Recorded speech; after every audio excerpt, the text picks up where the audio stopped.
tanks in the Eastern Command are being equipped with GL-6 active protection systems, which can automatically intercept kamikaze drones and guided missiles. The system offers full 360-degree coverage using radar and infrared sensors and can neutralize aerial threats with mortars firing two types of specialized ammunition.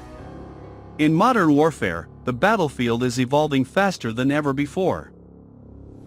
One of the most significant changes in recent years has been the rise of drones, small, agile, and often deadly tools that can turn even the most advanced armored vehicles into vulnerable targets.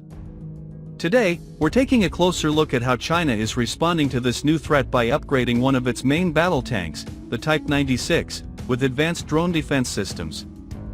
To understand the importance of this development, we first need to look at the role drones now play in combat.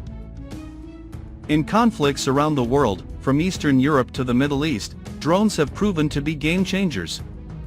They are used for surveillance, target acquisition, and increasingly, direct attacks. Loitering munitions, often referred to as kamikaze drones, can hover over the battlefield and strike with precision at the most vulnerable moment.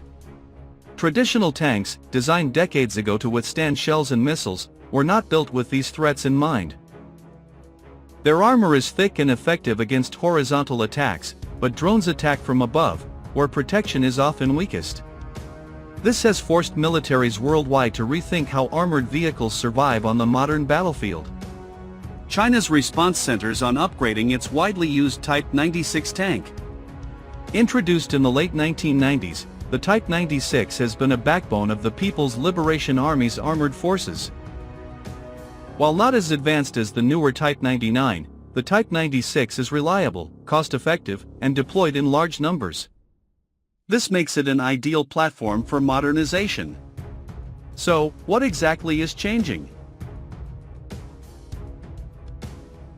Recent reports and images suggest that China is equipping Type 96 tanks with dedicated drone defense systems.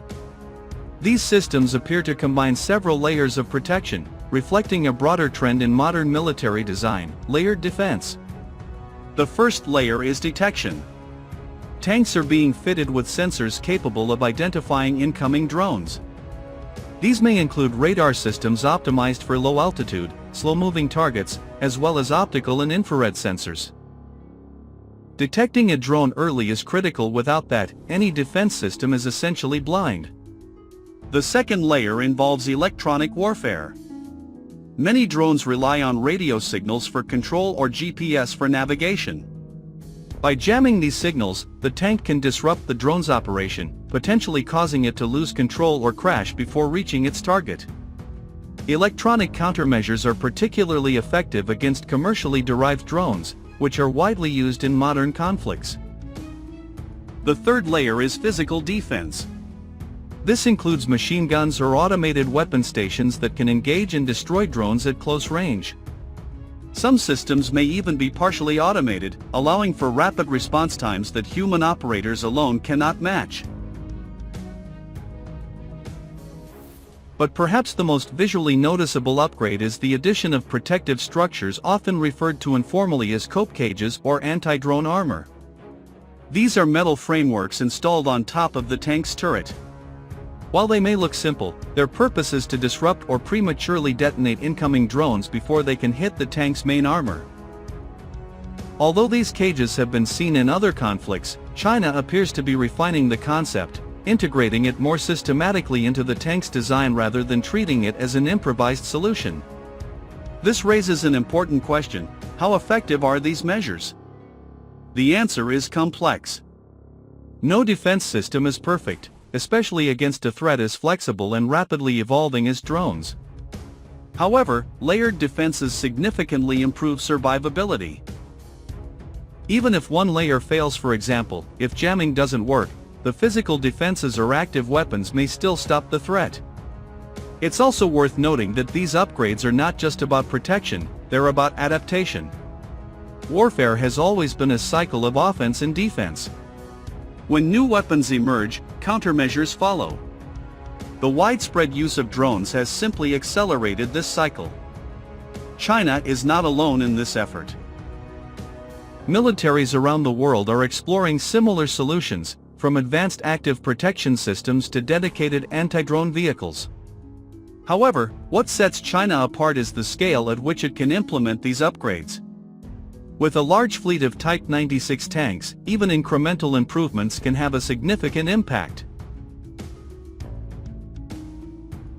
Another key factor is integration. Rather than relying on a single solution, China appears to be combining multiple technologies into a unified system. This reflects a broader shift toward networked warfare, where vehicles, sensors, and command systems work together in real time. Looking ahead, we can expect these systems to become even more sophisticated. Artificial intelligence may play a role in identifying and tracking drones. Directed energy weapons, such as lasers, could provide a new way to neutralize threats quickly and efficiently. And as drones themselves evolve, so too will the defenses designed to stop them. For now, the upgrades to the Type 96 represent a practical and immediate response to a pressing problem. They show how existing platforms can be adapted to meet new challenges, extending their relevance in an era of rapid technological change. In conclusion, the addition of drone defense systems to China's Type 96 tanks highlights a critical shift in modern warfare. Tanks are no longer just fighting other tanks, they must defend themselves against threats from the sky, often small, inexpensive, and difficult to detect. By investing in layered defenses, China is taking steps to ensure that its armored forces remain effective on tomorrow's battlefield. If you found this analysis interesting, don't forget to like the video, subscribe to the channel, and let us know your thoughts in the comments. How effective do you think these systems will be against the next generation of drones? Thanks for watching, and we'll see you in the next video.